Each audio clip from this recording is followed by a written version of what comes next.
Welcome to the fifth episode of the Straight to the Point podcast, Cults and Conspiracies, with Professor Allison Meek from King's University College at the University of Western Ontario.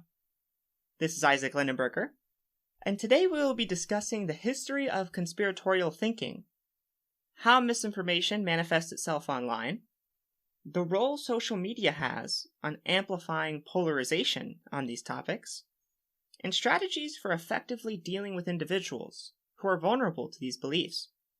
It's a fascinating conversation, and one I hope you find valuable, as we all learn how to navigate this world of increasing complexity together. So please welcome Allison Meek.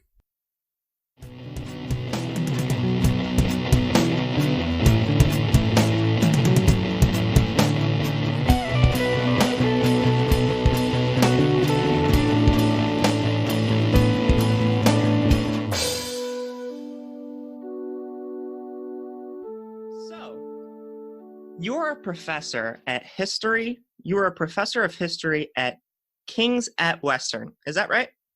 King's University College at the University of Western Ontario, yes.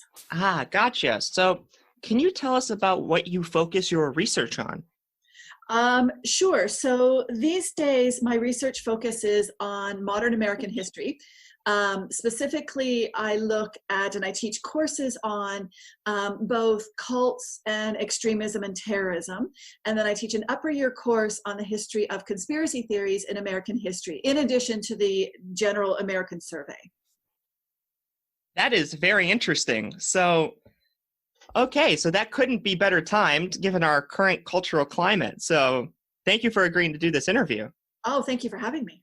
Yeah, this is a pleasure. So I want to ask, in terms of specifically American politics, what does the history of conspiratorial thinking looked like? So conspiracy theories in American history have almost existed since the beginning of the United States itself. Where you first start to have the development of these conspiracy theories are, in particular, with the Freemasons, this belief that this secret organization that had been started in England in the 1700s, that this was brought to the United States, and that the federal government, in particular the founding fathers, George Washington, Ben Franklin, John Quincy Adams, and all the rest of them, that they were actually members of this secret society. There's a very famous picture or painting of George Washington in 1791 laying the cornerstone to what becomes the Capitol building, and he's wearing his Masonic apron with the Masonic symbols on him. And so people are like, aha, see, there we go, it's right there. And specifically what this is tapping into in American history, and I think that you start to see this in the modern conspiracy theories as well, is one of the biggest political tensions in the US is this battle between, should power rest with the federal government or should it rest with the states and individuals? And so what the Freemasons are tapping into is this belief that the federal government, it's too powerful, it's too secretive, it's controlled by outside influences. The conspiracy theories even today will say, look at the American dollar bill and you will see the eye of providence. And why is it the eagle is holding 13 arrows and 13 olive branches? Because 13, of course, is the number of the devil, as opposed to 13 being the 13 colonies. So there's very much that history of, in terms of politics, that comes into play with the Freemasons. Then the evolution is very much into conspiracy theories, getting into some of the religious groups. And this is where some of the cults and extremists overlap with all of it. That Catholics, with the Pope being in the Vatican, there's these outside influences, that the Mormons are connected to these conspiracy theories and these cults. And so you sort of get this overlap of religion and politics that's coming into play. That's interesting. It seems like any number could be turned into something like that. Like if it was 6, it would have been 666. If it was 3, they would have said 3 plus 3. That seems to be very common. So it is. And that's one of the things about conspiracy theories is the cherry picking that goes on, is the mental gymnastics that goes on. It's just anything that they could twist to get into conspiracy theories, that's what they're going to go with. Yeah. So given that conspiracy theories are so ancient and they're a part of our shared history, do you think there's anything that's novel about their more recent manifestation in the culture? Um, In some ways, no. I know we're going to talk a little bit more about the anti-vax movement later, but the anti-vax conspiracy theories have existed since vaccines were first invented in the 1700s, and certainly in the 1800s, there are anti-vax societies. So the anti-science ones have been there as well. I mean, they'll evolve in terms of who the bad guys are.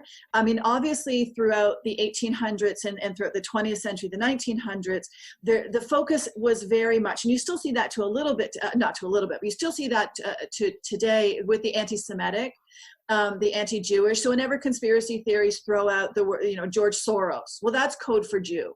And so that comes into play. I think some of the more recent ones you do see are with the 9/11 and the anti-Muslim conspiracy theories, that really the anti-Muslim ones didn't exist nearly to the same degree with the anti-Semitic ones. But no, I think there's a huge framework and bedrock for almost all of the conspiracy theories that we're seeing these days.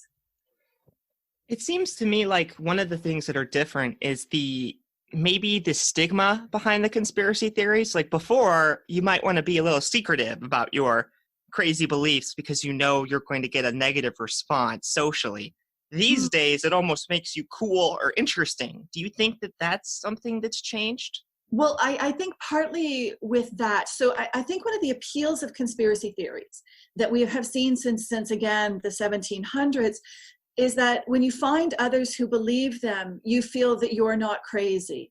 That I think one of the things conspiracy theories do is they provide a community. And so, obviously I think what has changed today is the internet, that we've got this much more instantaneous, this larger, this free connectiveness. But that's not, I mean, that again, in and of itself, that's not new. The Freemason conspiracy theory evolved into a political party in the 1820s. So again, they were tapping into that sort of stuff. The John F. Kennedy conspiracy theories are called the assassination researchers, and they would meet. They would meet in Dallas every anniversary. They would go over the maps. They would go over Dealey Plaza. But I think what has changed is we now have a president who is a conspiracy theorist in the United States. I mean, very much Trump began with the birther issue. There's some that argue there was the Washington Correspondents' Dinner. I think it was 2011, where Barack Obama was joking about he was going to unveil his birth video, and it was the opening scenes of The Lion King, and Donald Trump was in the audience and the camera focused on him, and supposedly that was the moment he said, yeah, I'm going to go and destroy this guy's reputation. Is that right or wrong? I don't know, but I think it's much more, it's coming out of the shadows, the way that white supremacy has come out of the shadows. How many congressmen do we now have, and women from the Republican Party that are QAnon believers, which is one of those conspiracy theories that straddles the line between conspiracy theories and a possible domestic terrorist threat. So I think you're right, with a caveat that I think there's always been that community, there's always been that shared experience. What's different with the internet is that it allows you to connect that much easier. All right. Well, I got to say that Lion King thing is pretty funny, so yes. I'll give him credit for that one. So it seems to me that there's this phenomenon of conspiracy theories where it makes the problems in society simpler to solve. So if there's this evil cabal running the world, then, if we just take them out, everything will be fixed. All our problems will be solved. We can just unite against this one threat. But really, these systems are more complicated than that, and they can get out of whack with good people in them trying to do good things, because systems don't really operate at the levels of individuals. Yes, and I think, again, that's one of the other appeals of conspiracy theories, is it makes individuals in a very impersonal world where you're a number, where you're just one of countless people in a classroom or at your job. It makes them feel special, that they've been able to unlock a secret that nobody else has been able to unlock. It gives them a special sense that I have figured this out. There's a democratization of information, perhaps not knowledge, but a democratization of information that conspiracy theorists believe that they are a part of. I mean, the irony of all of that is the conspiracy theorists believe that they have unlocked these huge secrets, whether it's about the United Nations or Big Pharma pharma, and look how smart the conspiracy theories are, but it also then somehow look how stupid the UN is or big pharma is, that their secrets are so easily discovered by somebody on Facebook. So it's sort of like this, they're having both sides of the cake and trying to eat it too, that either these organizations are so smart and they've kept these secrets, or the organizations are so incompetent that Joe from Kokomo could unlock the secret sitting behind his Mac iBook. And so that's that part of that disconnect that comes into play. But again, it's that, I think you're right. I think we live in a really complicated world, trying to explain the impact of macroeconomics and microeconomics and industrialization and mechanization in terms of what's happening economically to the United States, or trying to understand what goes into the making of a vaccine or how a virus evolves. It's really complicated. It's very specialized, and people are feeling lost. And I think this is very much part of why we're seeing more and more conspiracy theories with this increasingly complicated technical world that we're living in, where we're becoming so specialized in our careers. The conspiracy theories, a lot of them feel left out. They feel lost, and they're not dumb. And I think this is a really important point, and hopefully we'll get to it when we also look at the anti-vax. It's not like conspiracy theorists are sitting in their mother's basement wearing the tinfoil hats and they're high school dropouts.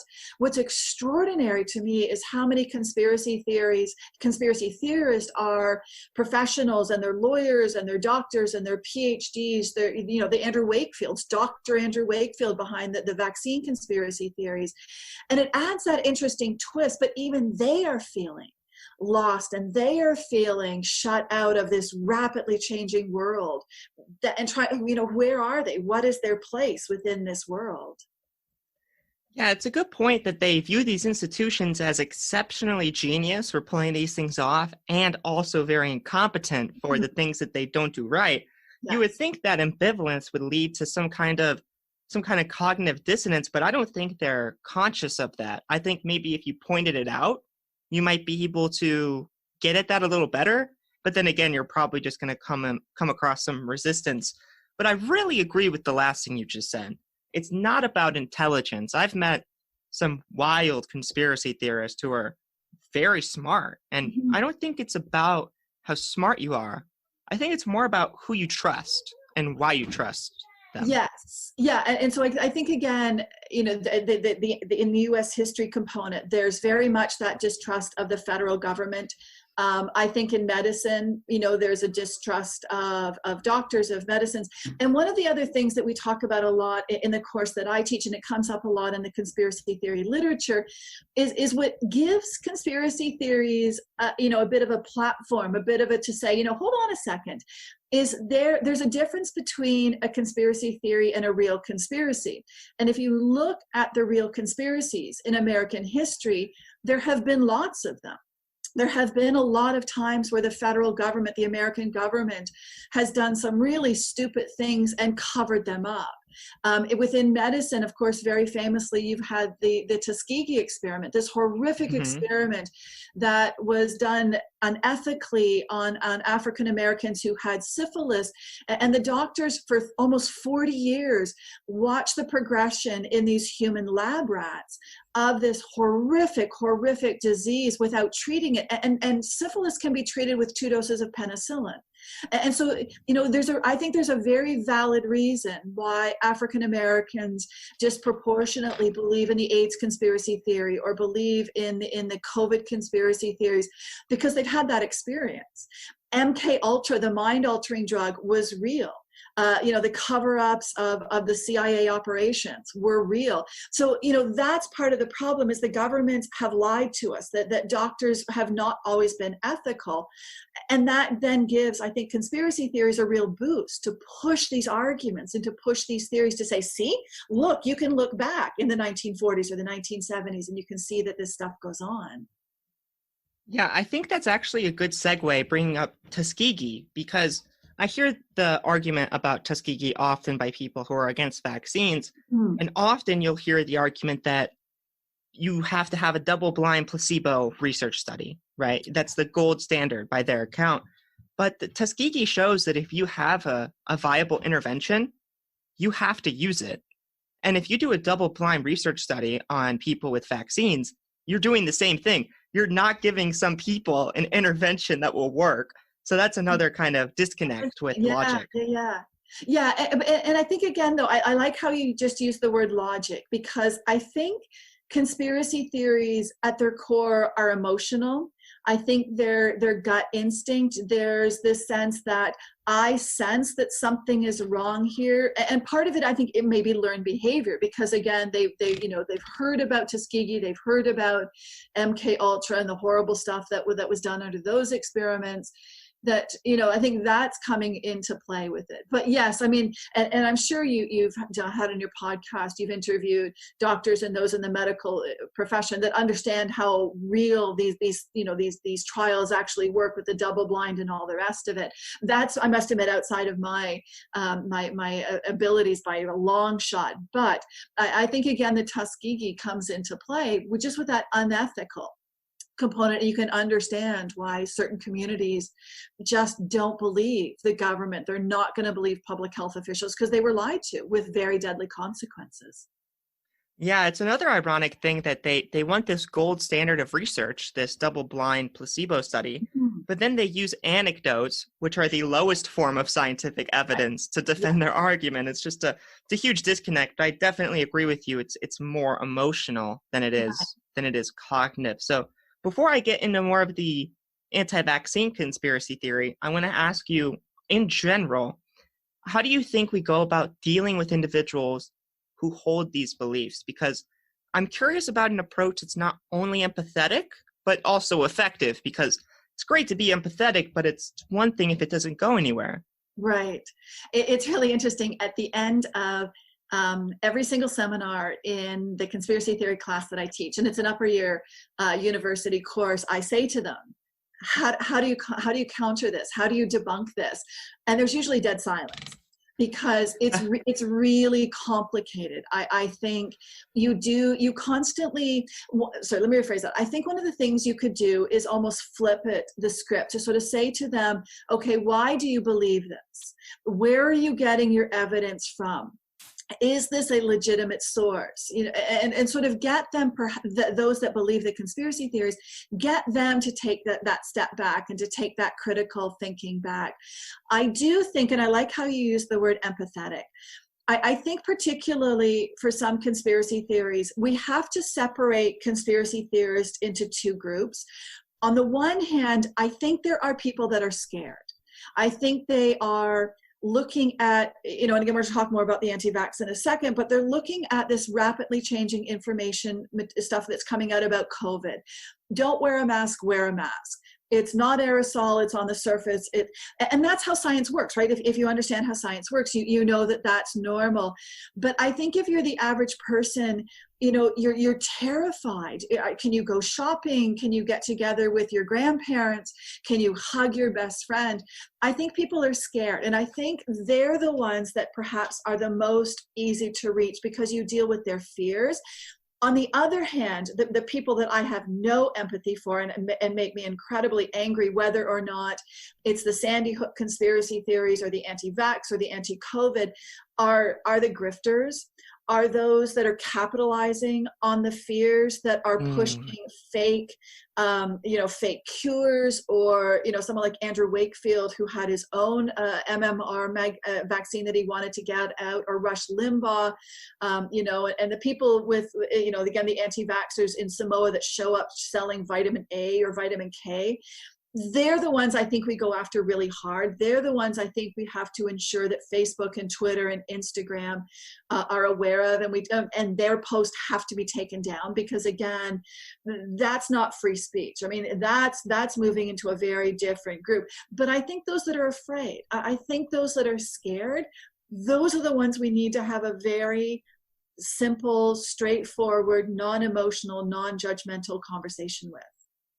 I like that distinction, because we have, on one hand, we have real people, right? And on the other hand, we have people committing fraud. And they're committing fraud for their own benefit. And that is something that is a lot different. Yes, and I think it's getting, if you again you see those people, and this happened with Andrew Wakefield, where he's going to lose his medical license in England.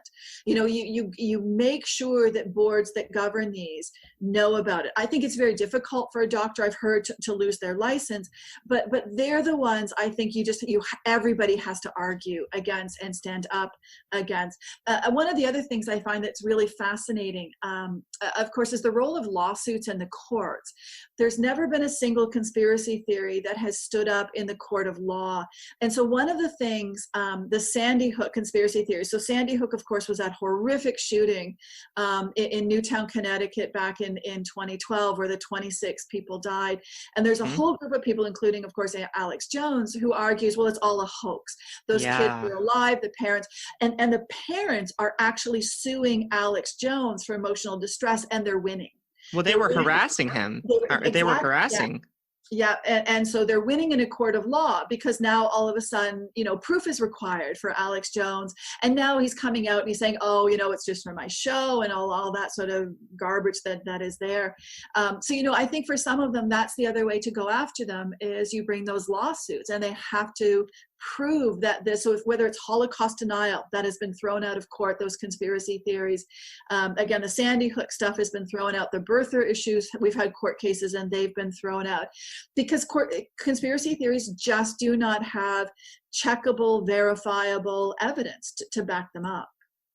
Yeah, I was at one point, I was convinced that some parts of the anti-vax movement were true. And I actually met one of the charlatans running it, Larry Cook. He runs Stop Mandatory Vaccination. And this is one of the things that actually got me to question more, because he told me that homeopathy was an alternative to vaccination that he supported. And I asked him to explain it, and he said he didn't understand it. Yes. Again, I think is it that he supports something else, or it's just he has found his niche? He's found a way. I mean, again, even I've heard of the name Larry Cook because he shows up on Twitter. He has all of these followers. People get directed to his website. So yes, I think the minute you sort of bring in issues of fame, and it's not just money, right? There might be a fame component for some of these people that are coming into play with it. So yeah, there's a lot going on. And I think, again, that's why it's really important to separate the two groups and who perhaps you can reach. I definitely think that's a good idea, because there's a big distinction between them. So I want to turn our attention to the anti-vaccine conspiracy in particular. And I myself, like I just told you, I bought into some of these claims when first introduced. Right. But it didn't take me long after some honest research to see that these truthers are actually half-truthers. Right. And do you think, in comparison with other conspiracies, that these based in medical skepticism have something unique? Like, what's the difference between anti-vax, anti-mask, anti-COVID attitudes and other conspiracies? Or do you think they kind of fall under the same domain of general skepticism about the world? I think there is I think that there's a connectiveness. Obviously, then you start to get into some of the differences there, because again, what I think you see in the anti-vax movement is you don't trust the government, who is the CDC, who are the ones that are pushing all of this, added in the science, because again, big pharma is not government run, but it is very much a corporation. So there's that economic component that comes into play with it. But again, if you look at the history of the anti-vax movement, not even so much the conspiracy theories, but just the anti-vax movement, it has existed since Edward Jenner discovered vaccines way back in how many centuries ago. And I think, again, it comes from a number of places that if you understand it, it might be easier then to deal with anti-vaxxers. That on the one hand, it's just illogical. It doesn't make sense for people. And you see this on Twitter today, you see this on Facebook today, where people are, well, why would I inject myself with the disease, with, again, whether it's a little bit of smallpox or the virus of COVID? Why would I do that? Not understanding, of course, how the immune system works. So that for them is just illogical. There's also a religious component that comes into play. It's referred to as body autonomy or bodily autonomy. This belief that this is the body that God gave me, and I'm not going to mess with it. I'm not going to inject foreign substances into it. Again, it's kind of interesting. You see people pushing this on Twitter, and then it's pointed out in their profile picture, they're wearing glasses. So right, where does that line come into play? Or maybe their hair is bleached. You can see their roots are coming through or something. So, but that body autonomy is one of those arguments. And then there's very much the government, right? The government can't tell me what to do. But of course, there was a Supreme Court case in the early 1900s. I think it was 1905, Jacobson v. Massachusetts, that ruled, in fact, no, states and communities can actually ensure that you have a vaccine if you're going to come to a school or you're going to come to something where there's other human beings, that's a public health initiative. But there's that anti-government, that the government can't tell me. And I think what we're seeing with the anti-COVID is that they don't believe the COVID, they believe that COVID is a hoax, and they're convinced that it's going to lead to mandatory vaccines, and we're going to be injected with microchips, and Bill Gates and 5G technology is going to be, but that's sort of where it goes on to, is that sort of level of conspiracy theory. Yeah, when I was still kind of in the more vaccine skeptic community, but when I started to trust vaccines more, I tried to pitch this idea called Vaccinate for Liberty. And so we would all vaccinate so the government wouldn't force us to vaccinate. We would voluntarily do it. That didn't go well. No. It backfired pretty bad, but I thought it made sense. But so, and that naturalism fallacy is something you see all the time. I've debated plenty of people where they say, oh, well, if it's natural, it's good for you, but they're not taking into consideration, like, you picked the wrong mushroom off the ground, or there's so many poisonous plants that are so terrible for you, and so many synthetic alternatives that are a million times safer, but that doesn't cater to their argument very well. No, and it is interesting, the overlap between the anti-vax conspiracy theory and sort of that suburban mom, organic, healthy food movement that, of course, has been growing for the past couple of decades. But again, you sort of talk to these individuals, and here in Canada, there's a show called Marketplace on the CBC that does a lot of investigation into products that claim to be natural. And of course, then all the claims that they make that they can cure cancer and all the rest. Oh, God. And I mean, and the irony of all of this is, one, how much sugar is in these natural foods. And two, has been pointed out, arsenic is natural. Just because it's natural doesn't mean it's good. Right. Cyanide in apples. Uranium's natural. I'm not quite sure I'd want uranium or plutonium or any of that sort of stuff in my breakfast cereal. There's all that marketing that's coming into play. But I think, again, they're playing upon our fears, because pesticides were a huge issue. The pesticides that was used, when people were getting cancer from grapes because, again, of the pesticides that were used. Or Rachel Carson and her book Silent Spring in 1962 with pesticides and DDT. They're bad, but there's levels of stuff. And Robert Kennedy and aluminum, yes, but there's different types of aluminum that are in your fish as opposed to in your vaccines. So mercury. The mercury. The mercury. Yes, you're absolutely right. That's sort of the conversation. The difference between information and knowledge, I think, is underscores all of this. But yes, it is mercury that Kennedy gets at. Thank you. He does talk about aluminum too. The ironic thing is that mercury, thimerosal, has been removed from childhood vaccines since 2001. Yes. And he still harps about it. There's this funny meme, real quick before we leave the natural fallacy. Right. There's this really funny meme that shows all these long ingredients, like, would you put 4-methoxy in your body? And it's got 100 of these long chemical names. This is what's in a vaccine. And they're like, no, I would never put that in my body. Turns out it's actually the ingredients of a banana. Right. And, it looks very scary if you word it out like that. So it's easy to cater to somebody's skepticism and lack of understanding about these more complicated subjects. Right. Absolutely. Because, again, how many people remember the periodic table from high school science classes, or what all these Latin words actually mean, right? That's the difference. You could have a PhD in history like I do and have no idea what those actual scientific terms mean. Yeah, definitely. So I just thought that was super Yeah, that's funny. really good. So, That's so good. there's this book, it's this 1947 classic. It's called The Psychology of Rumor. Hmm. And the author argues, he says, the intensity and spread of rumor depends on the perceived importance of the rumor multiplied by the ambiguity of the evidence. Mm, So it really isn't about rational assessment, but right. more of an emotional state that is supported through related thoughts and cognitions. So how, in your experience, have you seen this ambiguity and perceived importance contribute to the spread of these conspiracies? Do you think that this holds true? That's I'll have to get the title from you later. What do you know the title of that book? Because I'll have to go look it up. Yeah, it's called The Psychology of Rumor. It's a Okay, so I did. 1947 Okay, text. that sounds fantastic. I think there's a great deal of validity in that, because one of the things, again, that we look at in the class that I teach is why certain conspiracy theories at certain times. What is it that's really going on that people are concerned about, that people are worried about, that people just don't have a handle on?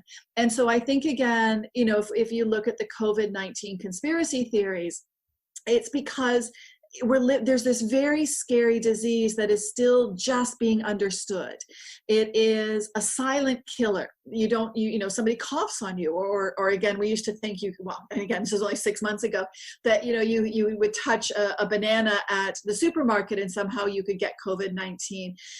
It's that ambiguity, it's that fear, because we don't know everything. And I think sometimes conspiracy theorists believe that if you are an expert, you know everything. And if you say, I don't know, or you change your mind, it's because you're covering up or you're lying, as opposed to understanding how research works, whether historical research or scientific research actually works. But the other thing I think about the rumor, how easily it spread, that gets back to your point earlier about this increase in conspiracy theories today because of the internet. You could put something out there and it's spread. One other thing that adds another twist to all of this that I think is what you're getting at here is that because it's on the internet, we don't actually know who started it. And there have been those academics, those people on Twitter and Facebook who have traced back the IP addresses and the accounts. And it's extraordinary how many times the Russians have been behind conspiracy theories. The Russians were behind some of the early Kennedy assassinations. They were behind some of the early AIDS conspiracy theories. And we know that they are behind some of the anti-vax conspiracy theories. So when you're looking at Twitter and you're seeing, Jane 1943-26, you have no idea who that is. But if they've got a logical argument, or they've got this meme that confirms what you believe, of course you're going to buy into that and you're going to retweet it or repost it. And then each time it's repeated, it gets a sense of validity because it's got the likes, it's got the retweets, and it takes on a life of its own. So this adds that other problem to all of this, is how much of this is deliberate disinformation that's coming from the Russians or the Chinese or whoever wants to sow discord in the United States. Yeah, not to bring up too many memes, but there's this other one that shows this old guy on it who looks kind of scary. And it says, remember this man? He was working with the Rockefellers, blah, blah, blah, blah, blah. And then at the bottom it says, actually, this is a random picture I pulled off the internet. Right. And I just edited it to make it look old, and you probably believed it. Yeah. And it's just completely fake. So you can see how these things cater onto people's intuitions. And I'm glad you brought up the internet, because I wanted to ask you about social media, because it seems to me like the landscape of social media contributes to this as well. It leads to polarization that's amplified by algorithms. How do you think we could align the incentive of these platforms to the common good and away from division? Because it seems like they're seeded to support these problems that we're facing in the world. Right. Yeah, this one gets a little bit difficult because, again, I come at this from the United States. The American perspective is, on the one hand, you've got the First Amendment that guarantees the right to free speech. The difference here is these are private companies. These are corporations. So a corporation, when you created your Twitter account or you created your Facebook account or your Instagram account, you check that box that nobody ever reads the terms and conditions. But the terms and conditions do say that you can't put hate stuff out and all the rest of it. The problem is, for companies like Twitter, as you said, that are incentivized that to get as many people looking at them. Twitter's not about free speech. Twitter is a company. So it wants you to follow this. It likes the controversy. It drives up its stock. I think the problem is they're starting to realize, maybe not so much for conspiracy theories, but certainly for more some of the terror stuff, the white nationalist stuff, that they could be party to a terrorist attack in the United States. And I think what we need to convince them to do, and those of us that are on the anti-vax platform in Twitter, is we're trying to get Twitter to bring in a reporting function for medical misinformation. You can report for abuse, you can report for harm, you can report for targeted harassment. And we keep saying you have to have something about the public health crisis, because I think some conspiracy theories are fun. I'm just working on the lecture right now for the Roswell, the aliens and the moon landing and all of that. Those are fun. Those are quite harmless. The thing about the anti-vax movement, about the COVID conspiracy theories, is if people believe them and are not going to social distance, if people believe them and are going to go to bars and start dancing and singing at the top of their lungs, or more frighteningly, if they're not going to get vaccinated, we're not going to get out of this. We're not going to get out of this crisis. People keep talking about herd immunity, not understanding how that works. We have to find a way to deal with this. And so we need social media, with, again, Twitter or Facebook or Instagram, to pay attention to what, in fact, they're contributing to by not allowing and not removing some of these overtly lying accounts, again, like the Larry Cooks or the Andrew Wakefields or the Robert Kennedys, who are deliberately pushing this misinformation. Yeah, I definitely agree with you that some conspiracies are fun. I have my own related to consciousness and psychedelics that I like to toy around with, but I recognize the level of validity they have. I know that it's like kind of like gambling, the chances are pretty low. And that's good to admit, rather than saying, I have absolute confidence, this is the truth, that kind of thing. So for social media, I want to look away from the platform and back to the user. So do you think that if you establish a position on social media, like I am anti-vax or I am this or that, do you think it makes it harder for you to change your mind in response to new and better evidence, because people don't want to seem inconsistent? It anchors who they are in a way. How do you think that plays into this? I think this is a really perceptive question of yours and a perceptive point to bring up. This is actually where I see some of the overlaps between those that believe in conspiracy theories and those that fall prey to cults. Because I think, as with a cult, so I do lectures on Scientology. How do you, if you have spent years and years and years involved in thinking X way, whether, again, it's about a religion or about a conspiracy theory, you have been pushing it, you've lost family members, you have your marriage is broken up, you've probably lost your job. How then do you sort of stand up and say, you know what, I was wrong, I was an idiot? And I think this is one of the things that we who are trying to combat conspiracy theories have to be very careful about. And I get very upset with people on Twitter when somebody comes out who had been pushing this and saying, you know what, I'm re-examining this. And they're like, okay, but look how much damage you did. That's not going to help them. I think what we need to have is almost, and I hate this phrase for a bunch of reasons, that safe space for those that are leaving these groups to come out to say, you know what, I was wrong. And how do I then make it right? What can I do as somebody that was on the inside that knew how to deal with it? So I think, for the users, it is really difficult to admit that you're wrong. I think humans have a problem just admitting that they were wrong in general, or that they made a mistake in general. I think it's just human nature to protect ourselves. And for something this big that, again, could have such huge consequences, is really a tough thing. And I think it's something those of us on the outside need to be cognizant about, and we need to help as much as we can. That's very interesting how you tied that into cults. I actually think that's what my platform is trying to do, because I used to believe these things as well. So hopefully we can create a comfortable environment for people to express that they've been wrong before. And that's okay. That's actually, it's cool to change your mind when you were wrong. Yes, this is actually my new research project. Is I'm looking at those who have escaped extremism, and at the moment I'm looking at the neo-Nazis and the skinheads and the FLDS, the Mormon polygamist and Scientology. But somebody asked me a while ago if I'm going to be bringing conspiracy theorists into all of this, and I think it's a legitimate point.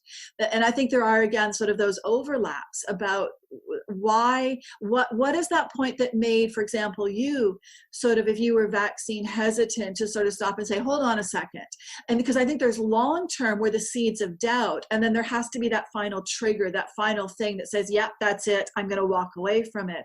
And so I think you could look at that overlap between, again, conspiracy theories and some of these extremists, because I think they're both rooted in extremist beliefs. They're both rooted in a need for community, but then things are going to go wrong for you. And so how do we deal on the outside for those that want to get out?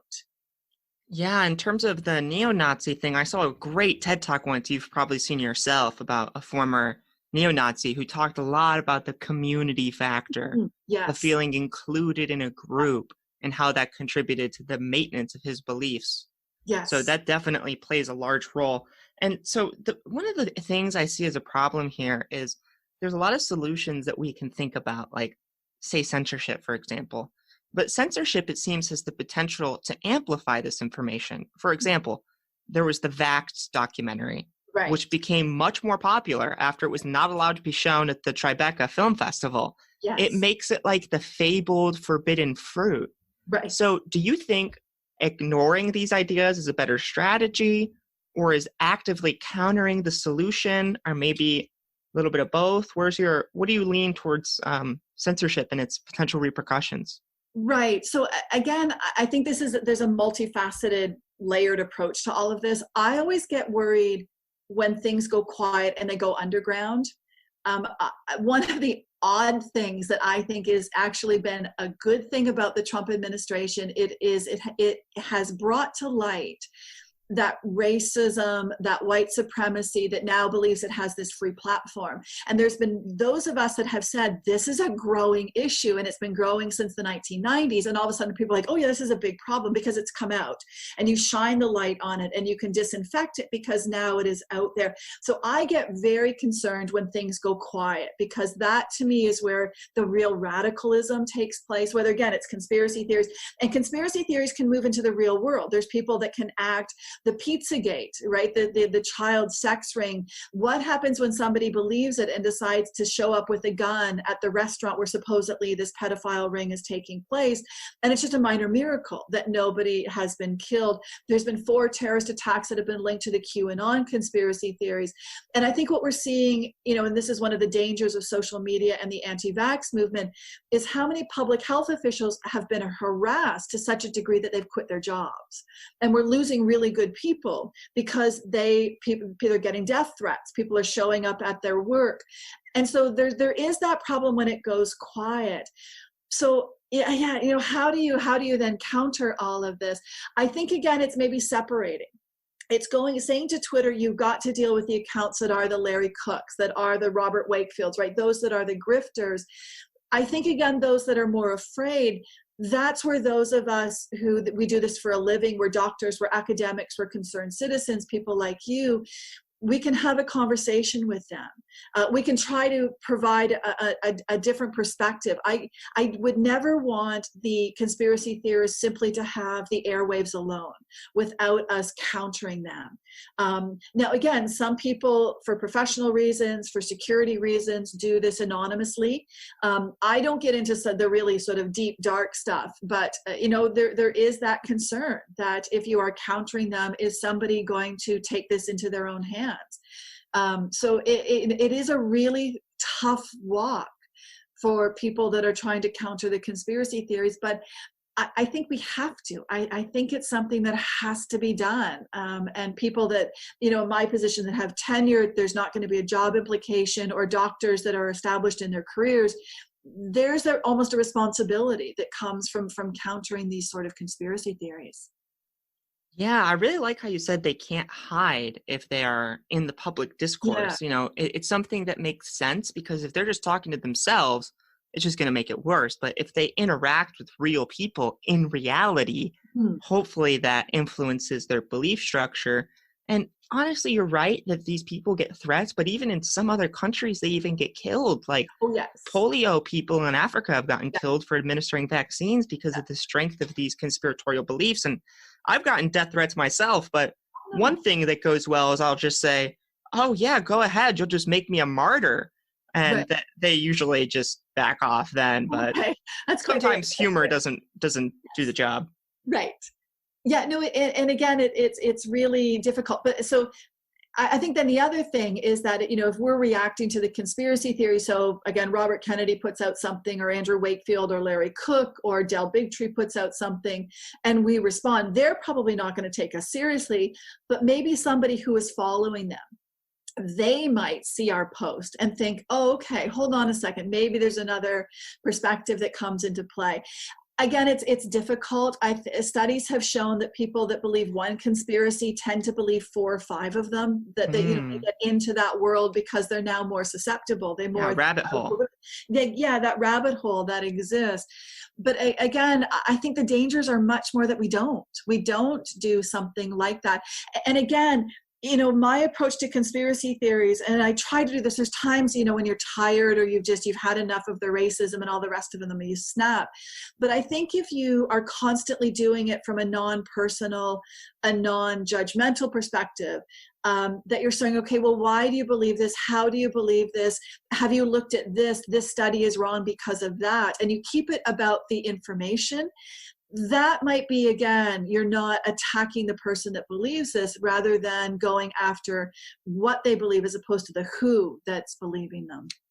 Yeah, that's a good point. I actually was on the high wire once myself, which is a little embarrassing at this point, but it's interesting because a lot of people find me from it. They'll watch it and they'll find my now pro-vaccine stuff and they just get really confused and they're like, what's going on? Yeah, but that must make you a very good advocate because you can say, you know what, I was one of you. I was there. I get where you're coming from. And look, now I've moved. I'm sort of in this other position. Yeah, I definitely think that's one part that's helpful about my former beliefs. I try to look at it optimistically. Yeah. But when it comes to debunking these things, because I like to debunk the things I used to believe and show the rest of the truth. But I've been looking into studies, and the problem with countering this information is that sometimes, even if you explain something to a person in the context of debunking it, they sometimes only remember it in the original form. So if I say, it's been proven vaccines do not cause autism, and here's why, some percentage of the people will remember, some people think vaccines cause autism. And there's that negative effect of the debunking there. But do you think that effect is like small enough to be worth it? Like 5% of people remember it in the wrong context and most other people remember how you debunked it. How do you think about some of the issues when it comes to showing people the actual truth to these beliefs? So again, I think this is where the cult studies get interesting. So there was that very famous, well, not famous, but there was that episode of Criminal Minds where they go after a cult that was very similar to Waco, to the Branch Davidians, with that, Luke Perry was the cult leader. And what I think it was Aaron Hotchner was saying is he drew a triangle. And he said, there's those at the top, the true believers, or the leaders of the group. So the Del Bigtrees and the Andrew Wakefields. And then there's the next level of the triangle, which are the true believers. And you're not going to reach them. You're just not going to reach them. It's the big group at the bottom that we are going to have an opportunity for. So yes, maybe 5% are going to constantly think, but what about? But it's the others that maybe we can have an opportunity to reach. And there's some evidence that shows, particularly with the anti-vax movement, although I'm wondering if we're reaching a tipping point, and this is actually, we're too late to do it, that shows that one of the ways that is effective to dealing with anti-vaxxers is to apply the same social stigma that we did to smoking and cigarettes. that you would say, if your child is not vaccinated, that's your choice, but they cannot come to my child's birthday party. Or I'm a soccer coach and your kid cannot join the soccer team unless they're vaccinated. And have that social distinction that comes into play. But I think, again, because the anti-vax is just growing and growing and growing, I'm not sure that that's going to be effective for much longer. I actually have the opposite intuition there, and I'll get into that in a second. But before I do, when it comes to people who always have something else to say, like, well, what about this, and that? It seems to be that these conspiracies are very wide. Like, they cover a large breadth to where you can go, if this specific idea gets debunked, then I can just go with these other 5 that are related. Yeah. So they're wide, but they're not deep, right? You go into any one of them and they fall apart quickly, but because they have such a breadth, they can support themselves. So it seems like that's one of the things that makes people think that these beliefs are so comprehensive when they actually aren't. Yes. So a couple of times on social media where, you've provided, well, what about studies? Okay, here's a study. Well, what about? And there's actually that GIF that has somebody moving the goalposts. Yeah. You've almost got to bring that up because you think, okay, come on, stop being a moving target. Like, let's actually deal with one thing. And you end up, so all of a sudden you start with the anti-vax and they're getting into Holocaust denial and you think, okay, let's sort of deal with one thing at a time. So yeah, the joys of all the GIFs and the memes out there, I guess. Yeah, that's a great meme for that. They describe some of what we're saying perfectly. I'll have to cite some of these memes in the sources here. Yeah. So what you said about the cultural climate of how we treat anti-vaxxers and how we could potentially, like smoking, deal with it like that. Right. I want to get your thoughts on a different way of looking at it. Sure. So some people think that mandates are an answer to vaccines. Now, I'm not referring to school mandates or or public, like if you're in the military or if you work at a hospital or for colleges. I think those mandates are all fine because you can choose not to go to school. You can choose to homeschool. Right. You can choose to not join the military. None of those things are rights, right? Those aren't civil rights. But I don't think that if you look at, let's say we're talking about mandates for the general population. Mm-hmm. I don't think it gets at the underlying issues that are leading to these views manifesting themselves in the first place. So some ideas on this. This comes from the director of the Vaccine Confidence Project in London. Okay. So this is Heidi Larson. In her new book, it's called Stuck, came out this year. She argues vaccines often are the real issue. It's about self-determination, dignity, and trust. And like we were talking about earlier, it's not really about how smart you are. It is about who you trust and why you trust them. So it seems to be more related to the way that these worldviews are formed.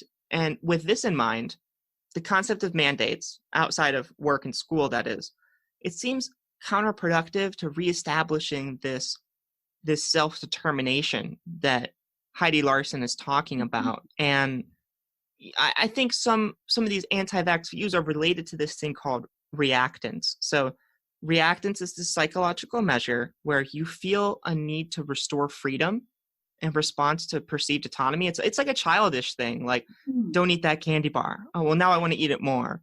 Right. So you aren't really allowed to be anti-vax. And I think this creates incentives for subcultures to adopt and identify with these beliefs as a form of defiance against society at large. So my intuitions are showing me that if you're more accepting of the people who hold these views while remaining critical of the views themselves, it would reduce this effect. What do you think about that? I think it's complicated, which just makes this a great discussion, because I always remember a high school social science teacher, and we're going back decades. He raised the question, can you legislate morality? That, can you bring in laws that are going to force people to change their mind? And of course, the answer is probably no. You could bring in laws that say you cannot discriminate against a certain class of people. Is that going to make you less of a racist or less of a homophobe? Absolutely not. But I wonder, though, at times, if trust is an issue, if you've got people that don't trust the science and they're not going to get vaccinated, But then do you have to bring in the vaccines? Because how long is it going to take to establish that trust? And if we're waiting to build that trust and to do things organically and to do things naturally, how many people are going to die because we don't have a vaccine? How much longer are we going to be locked down because we don't have enough people getting a vaccine? So is it at some point you have to say, we will work on this trust, but this is what we have to do because we've got a medical emergency. We've got a pandemic that if you want to open up and you want to get back to your regular life, this is what you've got to do, and we're going to make you do it. So but again, that's then going to get people's back up. So I don't think there's a right answer. And I think this is why you're seeing governments that are being so seesaw and they're wishy-washy because they're trying to grapple with all of these things. I think at some point, at least for the vaccines, for something like COVID, I think for most of us, it's going to get to the point of our own risk assessment.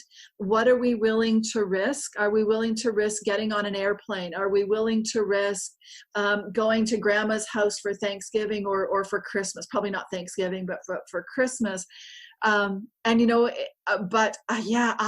honest to goodness, I don't know what the answer is because we're in the midst of this crisis. And, if vaccines come, that might be the only way out of it. But if you force vaccines, then we're just going to have an even bigger crisis. So, yeah, I'm at a loss on this one. I am too. I think both sides wage good points. So we're going to need some additional psychological research here.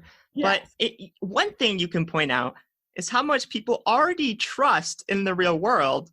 They don't even know it. So skeptics have more trust than you might think. They don't get on a bus and breathalyze the driver, right? They just, they go where they're going. Yes. And you could say experts are wrong sometimes. Like doctors once said that smoking wasn't bad. So now they're saying vaccines aren't bad, right? So they draw a parallel there. But do these people get on airplanes? Probably, right? Do airplanes sometimes crash? Yes.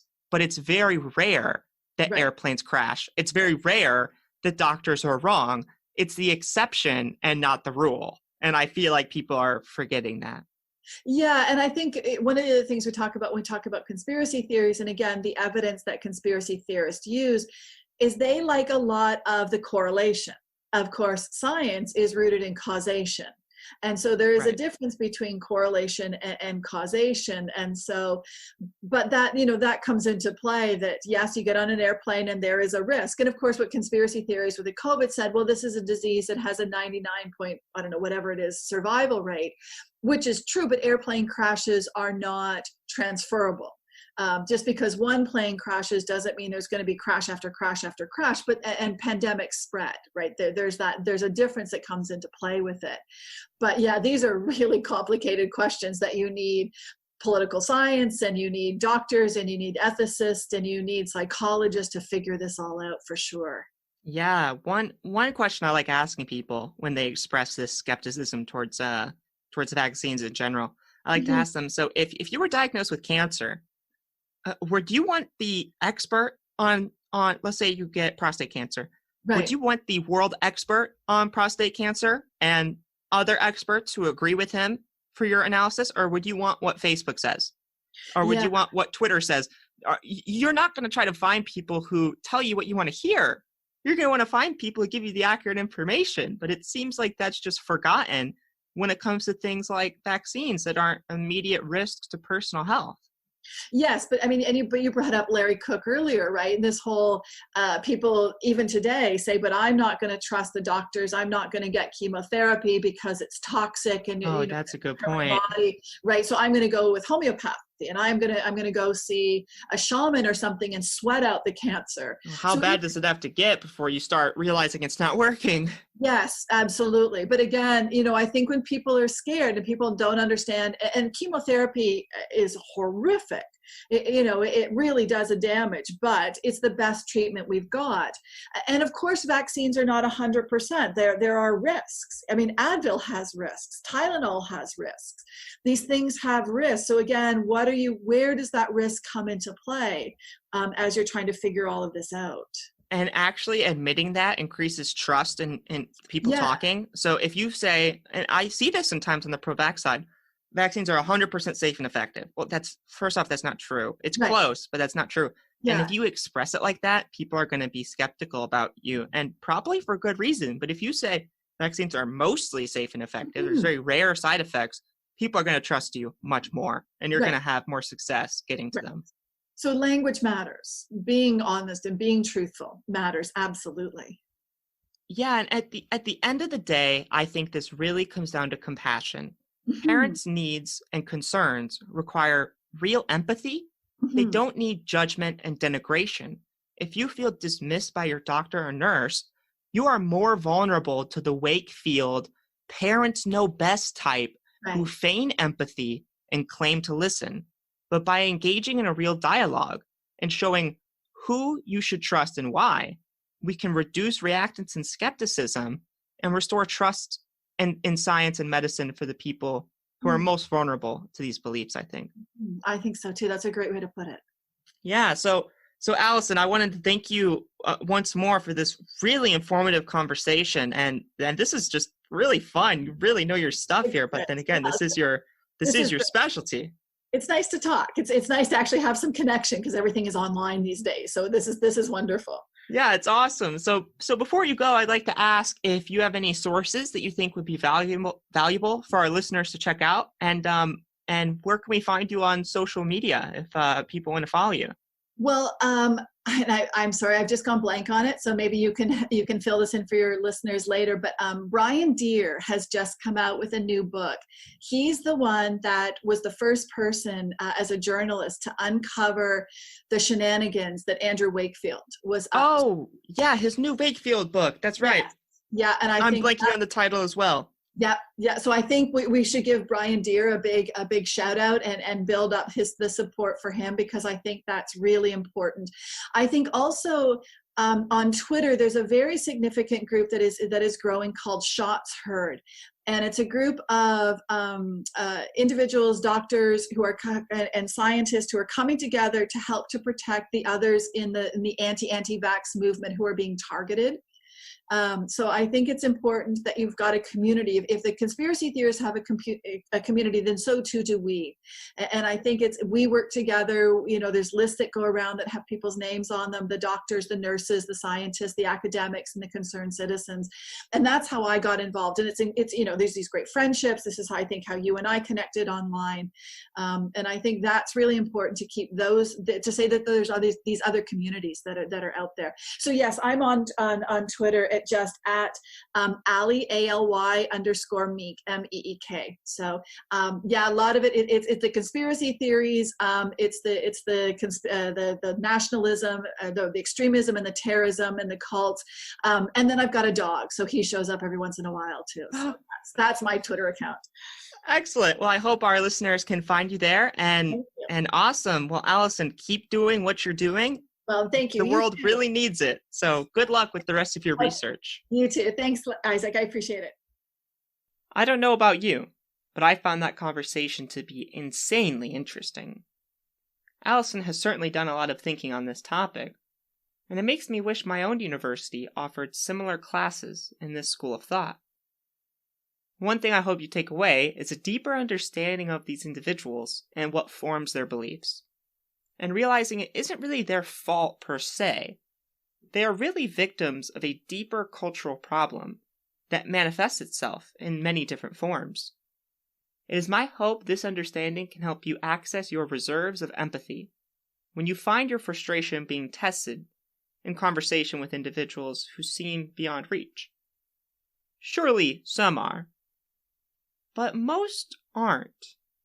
And even if you fail to convince them at first, rest assured you've planted seeds that may, after all, one day flower. You can find the podcast at our website, sttpshow.com, or on YouTube, iTunes, Spotify, and other podcatchers. Thank you for listening, and I hope to see you for the next episode of Straight to the Point.